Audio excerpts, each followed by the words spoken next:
Hello. Thank you for having me here today. I think that it's safe to say for all of us, we have been part of and witnessed the true depth of human capacity. I am humbled, I am honored, and I am moved to share this stage with such torchbearers. So, Secretary Wetzel has said that we have an interesting transition here for you today, and I'll start us off by telling you a little bit about what I do. So for the past 5 years, I've had the privilege of working in detention centers, prisons, and reentry spaces, sharing trauma-sensitive yoga and mindfulness with staff, with administrators, and with those who are currently or formerly incarcerated. And this lens of trauma sensitivity offers us a yoga and mindfulness that gives us tools to heal from trauma, to manage stress, to understand our emotions, develop self-awareness, but most importantly, to recognize the depth of our humanity. Recently, due to a very supportive administration, staff, and some inspiring colleagues at Transformation Yoga Project, I was afforded the opportunity to work with 8 men at SCI Graterford, training them to become yoga instructors themselves. This 200-hour process built community within this space and amongst the men and our facilitators. And I would be remiss not to mention that the depth of their compassion and the spaces that they want to go with this training has left me almost speechless. There is no community within their facility that they have not thought of to bring meditation, to bring healing breath practices, or healing bodily movements. So when one thinks of yoga, maybe the Janelle Monáe song comes up, right? Maybe we think of stretching or flexibility. We might think of a pose, or maybe even we ourselves have uttered, I know that I have, I can't do yoga, yoga's not for me. I'm not flexible. But the thing that distinguishes trauma-sensitive yoga from all these other forms, right? The physical aspect, yes, it is one part of yoga, and it is a really key and essential gateway into the deeper work that we can do with our practices. But for me, the most important piece of yoga in and of itself, of understanding yoga through the lens of trauma sensitivity, is that it tells us that in this very moment, right now, without changing a single thing, without finding someone to tell us, without calling someone else that we used to know, we are our own greatest teachers. We are the individuals who can change our lives in this breath and in this moment.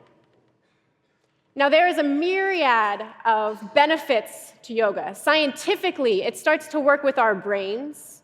It actually strengthens neural pathways to create a pause between stimulus and response. So whether it's stress from our jobs, stress from our living environments, stress from our relationships or an interaction that we just had, the more that we practice this yoga and mindfulness and breathing, and really just self-awareness, noticing what is going on with us as a full human being, in this moment, full and complete, then we can start to strengthen that pause.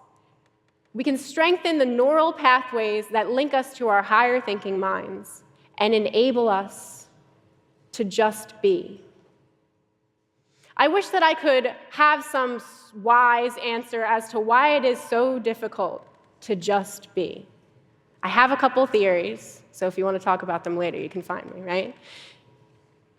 But what yoga offers is the courage, the compassion, the confidence to be ourselves and to recognize that we can be the change makers and that it doesn't take us learning something new or going somewhere else. It takes us pausing, finding the breath within ourselves to hold that space for the complete and full person that we are. Now, trauma-sensitive yoga is a new and emerging field.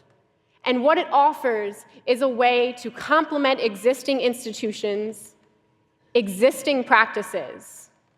It is not the end-all, be-all of offerings and services that we can provide to each other as a community, but it is a key part because it starts to come into this space where we get vulnerable enough to feel safe within ourselves. And that is so critical and so key. Because if we can't feel safe within ourselves, it is very difficult for us to enable someone else to feel safe in our presence. And that safety is not something that is ensured, it is just the act of becoming aware of who we are, flaws or not, recognizing that we are whole in this moment. So without talking too much longer, the best way to understand yoga and mindfulness is to do it. So I had some generous offers for assistance. So Mr. Harrington and Mr. Snyder helped me practice yesterday, so they're going to go ahead and come up with me today. Now, we won't be doing anything that we might have thought yoga was before we had this conversation. We will be doing some simple movements to digest and hold space, because I don't know about anyone else, but I have already laughed, cried, and thought. And so I need to create a little space in my life in order to process those things, or at least begin to. So Mr. Harrington and Mr. Snyder can take a seat with me here. Excellent, thank you. So what we're going to do is we're going to breathe. Hopefully we're all already doing that, right? We're going to breathe, we're going to move a little bit, and then I'm going to take us through a small and short guided meditation. So the biggest key to trauma-sensitive yoga is listening to your body, right? We're going to practice being our greatest teachers. I might have a microphone on, but it's really dark out there, and I can't see if you're not doing what I'm saying. So you can do what feels comfortable in your body. That is where we practice coming in touch with our own great teachers, okay? So we're going to start in a comfortable, upright, seated position. We could lean back in our chairs. We could sit at the edge of it. You can leave your eyes open and focus on a spot in front of you. If you would like, you could close your eyes. You could always close one. And slowly start to notice the thoughts, the ideas, the emotions that we're bringing into this next session.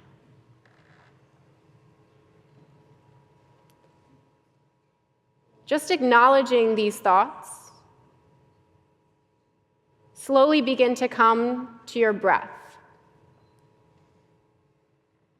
Notice where you can feel your breath in your body.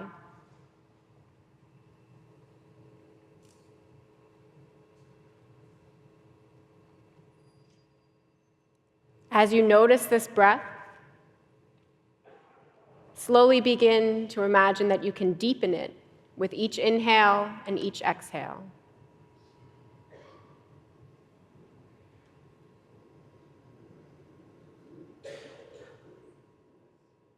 And as you're sitting there breathing, in yoga we like to choose an intention for the next practice, the whole day, the week. And so you can choose a phrase, a dedication, a way you want to feel. But the key to this intention is we're going to put it in the present moment. I am calm, I am peaceful, I am impactful, I am a change maker, whatever that might be. Slowly start to link your breath with that phrase. Now, if your eyes are closed, you can gently begin to open them. We're going to start with a little bit of movement. There's a saying in yoga that we can be as young as our spine is flexible. So we're going to work with the spine. This is something that we can really do simply just to start moving in our bodies and notice how we feel. Okay, so we'll start, if you would like, by raising our arms up towards the ceiling. You can get a big movie star stretch going on if you want, right? Just getting really familiar with how we feel. Take a deep breath in. Reach your fingertips strong towards the ceiling, like they could touch the tiles. Good. Then exhale and super slow, like you're pushing the air out, allow your arms to relax down onto your lap. Good. Take a deep breath in and shrug your shoulders up toward your ears when you're ready, and then let them drop. One more time, deep breath in, shoulders towards your ears, and exhale, let them drop. From here, keeping our hands on our laps because we're in a little tight space, we're going to just turn our shoulders from left to right. So as we inhale, we'll go to the left. Exhale, go ahead and turn your shoulders towards the right. Good. Nice slow breath. Quick if you need a little bit more energy. Good. Then when you're ready, go ahead and inhale, come back to the center. Press your hands in towards your thighs and start to round your spine towards the back of your chair. Just get a little space. If you want, even tuck your chin towards your chest.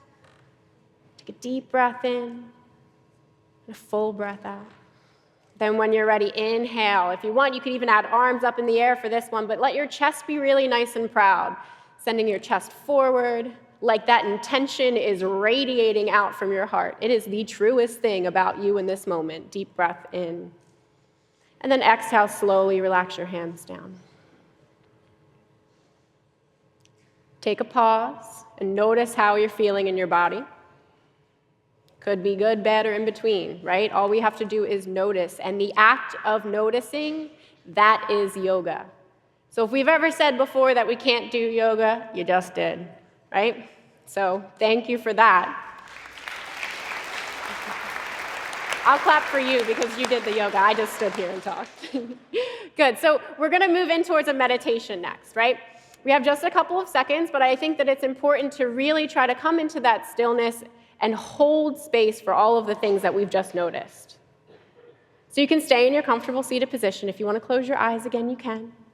You can leave your eyes focused on one spot. But we're going to move our attention to different spaces in our bodies. So notice your feet touching the floor. Notice them in your shoes. Notice the weight of your hips in your seat. Maybe your hands are resting in your lap.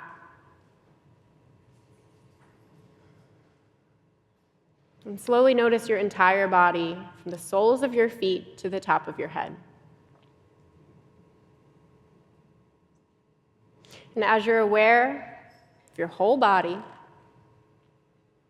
imagine that intention that you set spreading like warmth throughout your entire body. That intention begins to move through your veins, come into all those spaces of tension, all those spaces of openness and creativity. Nothing is left untouched by this intention that you've set. And if you're comfortable, maybe imagining spreading the bubble of your intention a little bit wider so that you're sharing that positive thought with the person next to you. If you want to go further, maybe imagine sharing that intention with this whole room. Maybe with a loved one who's not here. You can dream big and share it with the whole world. But noticing the strength and the resonance of your intention in this moment, as true as it could ever be. True for you and true for the person next to you. True for the people you've met and true for the people you have never met. Slowly imagining that warmth coming back to the center of your chest. Coming back to the rhythm of your breath or the rhythm of your heart.